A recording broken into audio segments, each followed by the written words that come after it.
ಎಲ್ಲರಿಗೂ ನಮಸ್ಕಾರ. ಪಂಚಮಸಿರಿ ಕನ್ನಡ ಜ್ಯೋತಿ ಯೂಟ್ಯೂಬ್ ಚಾನಲ್ಗೆ ಸ್ವಾಗತ. ನಾನು ನಿಮಗೆ ಮುಂಚೆನೇ ಹೇಳಿದ್ದೆ ಅಕ್ಷಯ ತೃತೀಯ ಮಾಡಬೇಕು ಅಂತ ಹೇಳಿ, ಮಡಕೆನೆಲ್ಲ ತಂದಿದ್ದೆ ಅಂತ ಹೇಳಿ. ಆದರೆ ಡೇಟ್ಸ್ ಪ್ರಾಬ್ಲಮಿಂದ ನನಗೆ ಅಕ್ಷಯ ತೃತೀಯ ದಿನ ಮಾಡೋದಕ್ಕಾಗಲಿಲ್ಲ. ಹಾಗೆ ಈ ಶುಕ್ರವಾರ ಮಾಡೋಣ ಅಂತ ಹೇಳಿ ಎಲ್ಲನೂ ರೆಡಿ ಮಾಡ್ಕೊಳ್ತಾ ಇದ್ದೆ.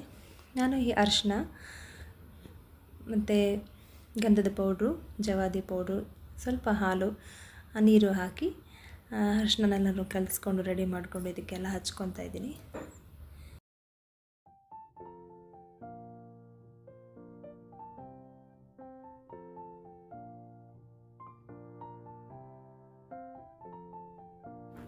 ರೋಸ್ ವಾಟರ್ ಬೇಕಾದರೆ ಹಾಕೋಬೋದು, ನಾನು ಹಾಲನ್ನ ಬಳಸಿದ್ದೀನಿ.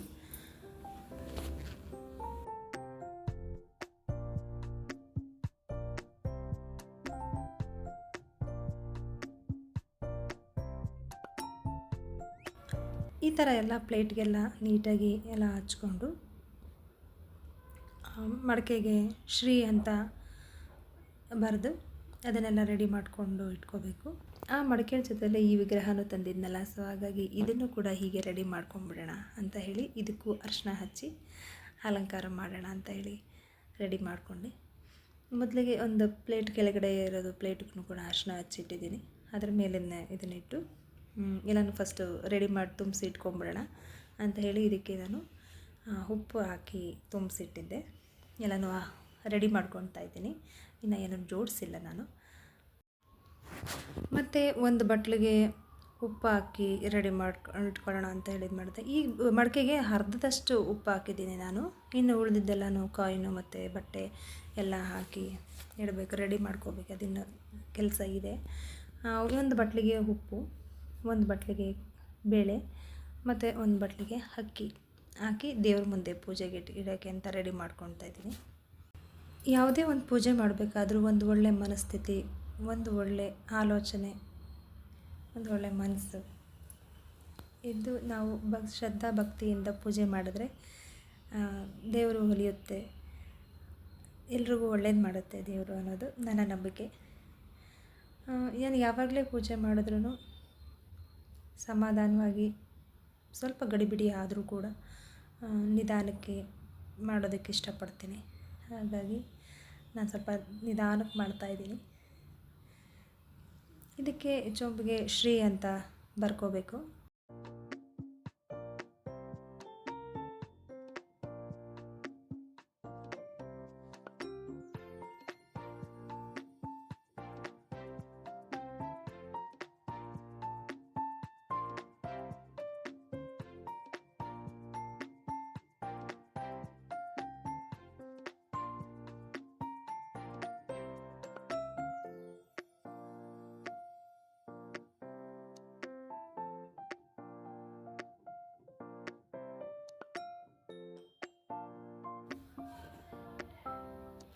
ಇದು ಜವಾದಿ ಪೌಡರ್ ಅಂತ ಹೇಳಿ, ಇದನ್ನು ನಾವು ಉಪ್ಪು ಹಾಕಿಟ್ಟಿದ್ದೀವಲ್ಲ ಅಲ್ಲಿಗೆ ಸ್ವಲ್ಪ ಹಾಕಬೇಕು. ನಂತರ ಇದಕ್ಕೆ ಗಂಧಿಗೆ ಪೌಡ್ರು ಅಂಗಡಿಗಳಲ್ಲಿ ಸಿಗುತ್ತೆ, ಗಂಧಿಗೆ ಅಂಗಡಿನಲ್ಲಿ. ಇದು ಒಂದು ಚಿಟಿಕೆ ಹಾಕಬೇಕು.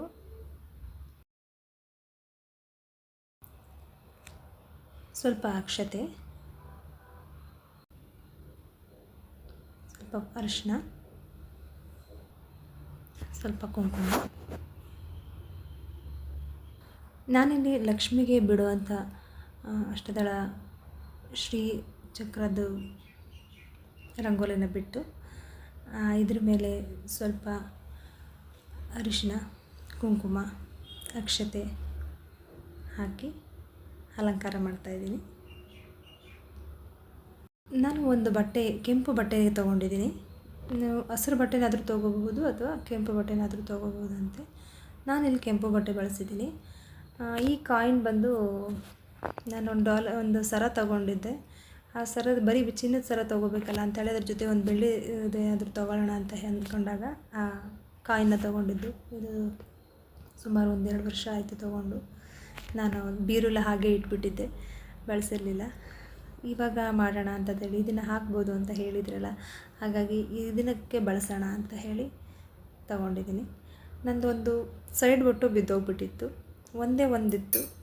ಅದಕ್ಕೋಸ್ಕರ ಆ ಬೊಟ್ಟನ್ನು ಸಿಂಗಲ್ಲಾಗಿ ಸುಮ್ಮನೆ ಇಡೋದು ತೂಕಕ್ಕೆ ಹಾಕೋದಕ್ಕಿಂತ ಹಾಗೆ ಇಟ್ಟಿರೋಣ, ಇಲ್ಲಿ ಚಿನ್ನ ಅಂತ ಇರುತ್ತೆ ಅಂತ ಹೇಳಿ ಇದರೊಳಕ್ಕೆ ಹಾಕಿ ಮಡಚಿಟ್ಟು ಸ್ವಲ್ಪ ಅಕ್ಷತೆ, ಅರಿಶಿನ, ಕುಂಕುಮ ಹಾಕಿ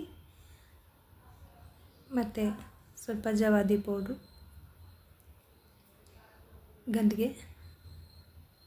ಗಂಧದ ಪುಡಿ ಸ್ವಲ್ಪ ಹಾಕಿ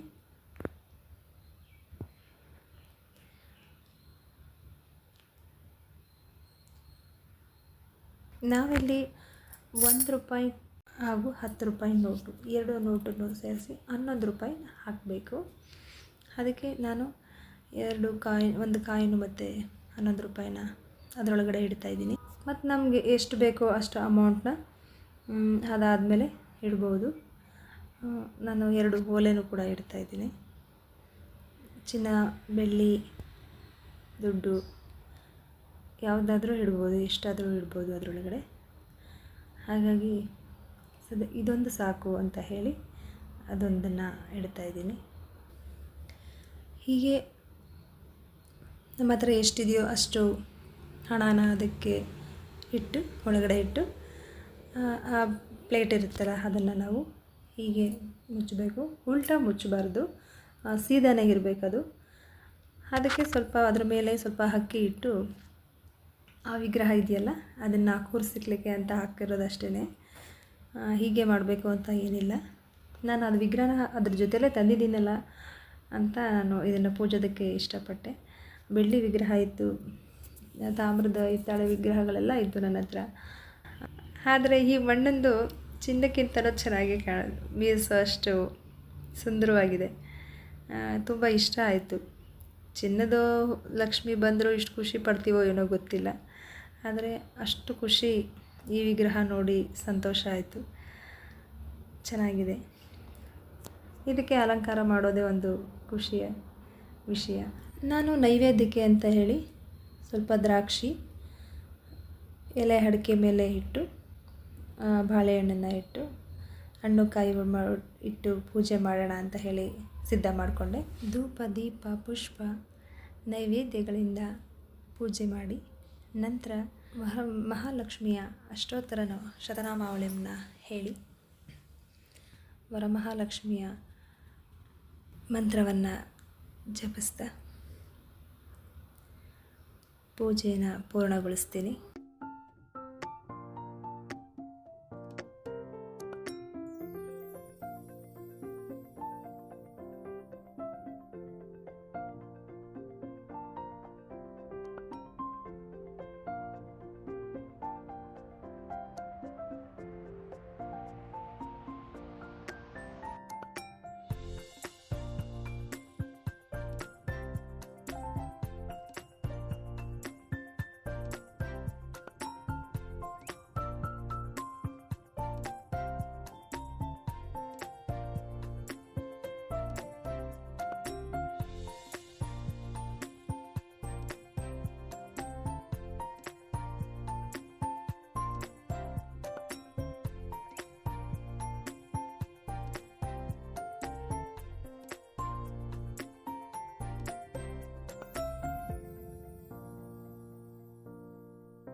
नमस्तेस्तु महामाये श्रीपीठे सुरपूजिते शङ्खचक्रगदाहस्ते महालक्ष्मी नमोस्तुते। नमस्ते गरुडारूढे कोलासुरभयङ्करी सर्वपापहरे देवी महालक्ष्मी नमोस्तुते। सर्वज्ञे सर्ववरदे सर्वदुःखभयङ्करी सर्वदुःखहरे देवी महालक्ष्मी नमोस्तुते। सिद्धिबुद्धिप्रदे देवी बुद्धिमुक्तिप्रदायिनी मंत्रमूर्ते सदा देवी महालक्ष्मी नमोस्तुते। आद्यांतरहिते देवी आदिशक्ति महेश्वरी योगाग्नि योगसंभूते महालक्ष्मी नमोस्तुते। स्थूलसूक्ष्म महारौद्रे महाशक्ति महोदरे महापापहरे देवी महालक्ष्मी नमोस्तुते। पद्मासनस्थिते देवी परब्रह्मस्वरूपिणी परमेशी जगन्माता महालक्ष्मी नमोस्तुते। श्वेताम्बरधरे देवी नानालङ्कारभूषिते जगस्थिते जगन्नाथ महालक्ष्मी नमोस्तुते। महालक्ष्म्याष्टकं स्तोत्रं यः पठेत् भक्तिमान् नरः सर्वसिद्धिमावाप्नोति राज्यं प्राप्नोति सर्वदा। एककाले पठे नित्यं महापापविनाशनं द्विकालं यः पठे नित्यं धनधान्यसमन्वितं त्रिकालं यः पठे नित्यं महाशत्रुविनाशनं महालक्ष्मीर्भवे नित्यं प्रसन्नवरदा शुभा। ಓಂ ಶ್ರೀ ಮಹಾಲಕ್ಷ್ಮ್ಯಾಷ್ಟಕಂ ಸ್ತೋತ್ರಂ ಸಂಪೂರ್ಣಂ. ಹೀಗೆ ಮಂತ್ರವನ್ನು ಹೇಳಿ ನನ್ನ ಪೂಜೆನ ಮುಗಿಸಿ ಎಲ್ಲರಿಗೂ ನಮಸ್ಕಾರ ಮಾಡಿ ಪ್ರಸಾದನ ಸ್ವೀಕರಿಸಿ. ಇವತ್ತಿನ ಪೂಜೆ ಇಷ್ಟ ಆಗಿತ್ತು, ನಿಮಗೆಲ್ರಿಗೂ ಇಷ್ಟ ಆಯಿತು ಅಂತ ಅಂದ್ಕೋತೀನಿ. ಎಲ್ಲರೂ ಖಂಡಿತ ಮಾಡಿ, ಎಲ್ರಿಗೂ ಶೇರ್ ಮಾಡಿ, ಲೈಕ್ ಮಾಡಿ, ಕಮೆಂಟ್ ಮಾಡಿ, ಇದನ್ನು ಮರಿಬೇಡಿ.